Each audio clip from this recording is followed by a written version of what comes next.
Alright, let's start with a question.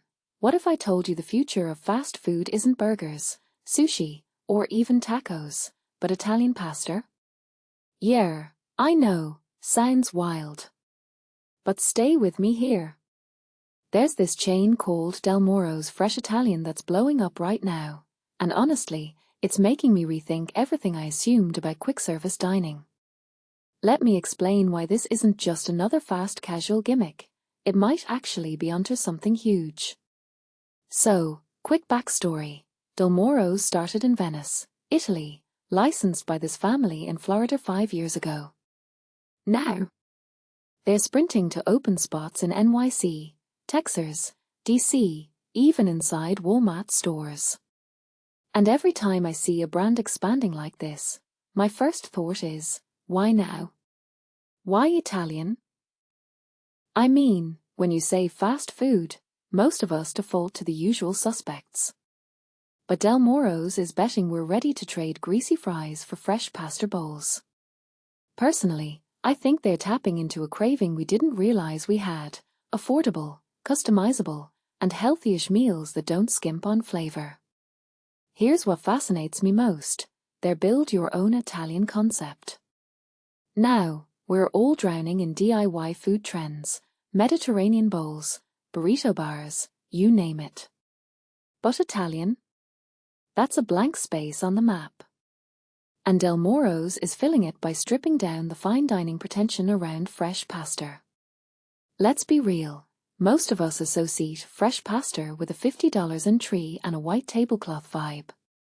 But what if you could get hand-rolled tortellini or house-made marinara in a takeout container for $12? That's not just smart business, it's democratizing food culture. But wait, expanding into Walmart? That's where my eyebrows raise. On one hand, it's genius. Walmart's foot traffic is insane, and their demographics? Probably not the same folks splurging on artisan pasta in St. Pete. But does that risk diluting the brand's fresh Italian authenticity? I'm torn here. On one side, scale is everything for chains. On the other, Walmart's fluorescent lighting and discount prices might clash with the idea of homemade pasta. Though honestly, maybe that's the point. Maybe they are saying, Italian food shouldn't be fancy, it should be everywhere. Oh, and the family angle? That's not just a cute story detail. It's a competitive advantage. When your cousin's running the Philly location, you're not worrying about rogue franchisees slinging frozen lasagna. Family businesses have skin in the game, and in a world where 70% of restaurants fail in their first year, that trust could be the secret sauce.